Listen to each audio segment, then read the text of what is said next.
Bismillahirrahmanirrahim.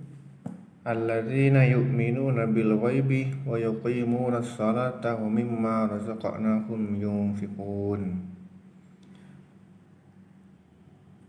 Alladzina orang-orang yang yu'minuna beriman bil ghaibi dengan yang gaib, wa yuqimuna dan mereka mendirikan as-salata salat, wa mimma dan sebagian dari apa razaqnahum telah kami beri rizki kepada mereka, yunfikun mereka menafkahkan.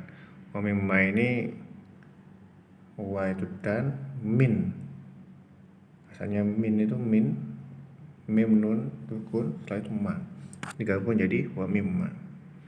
Kalau diartikan versi Kemenak tahun 90, yaitu mereka yang beriman kepada yang gaib, yang mendirikan sholat dan menafkahkan sebagian rizki yang kami anugerahkan kepada mereka.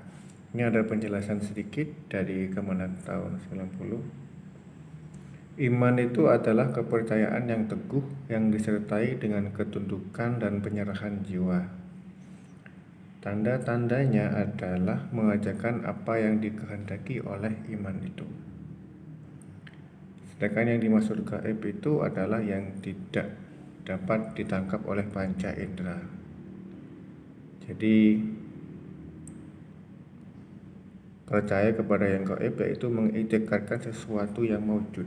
Mewujud itu ada, yang tidak dapat ditangkap oleh panca indera karena ada dalil yang menunjukkan tentang adanya. Maksudnya ya ada petunjuknya bahwa Allah itu ada, seperti adanya Allah, malaikat, hari akhir dan lain sebagainya. Itu maksudnya. Kemudian ada penjelasan lagi, sholat itu ya maksudnya menurut bahasa Arab adalah doa.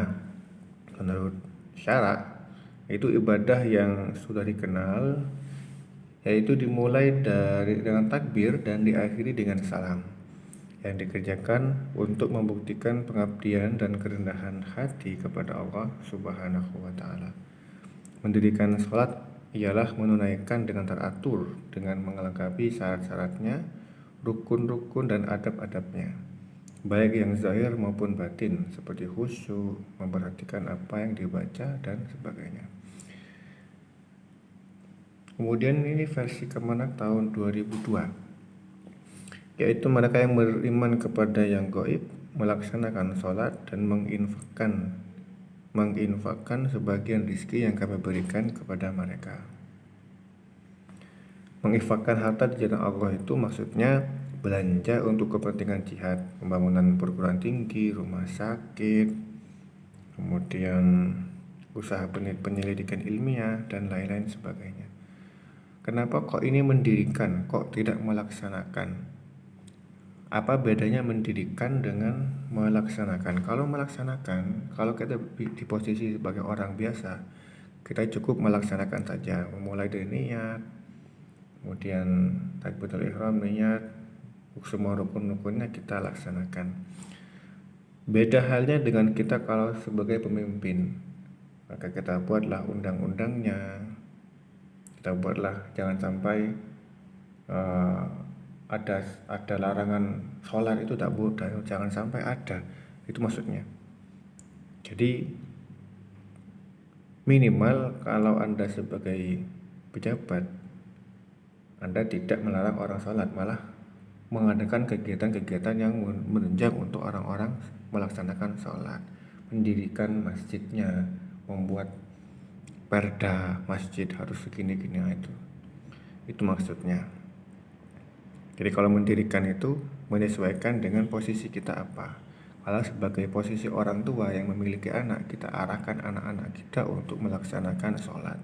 Kalau kita posisi sebagai bos di perusahaan, kita arahkan anak-anak buah kita untuk melaksanakan ibadah sholat. Kalau kita sebagai kepala daerah, maka kita arahkan anggota-anggota semua daerah kita itu untuk melaksanakan sholat. Itu maksudnya. Demikian, wallahu a'lam bishawab. Wassalamualaikum warahmatullahi wabarakatuh.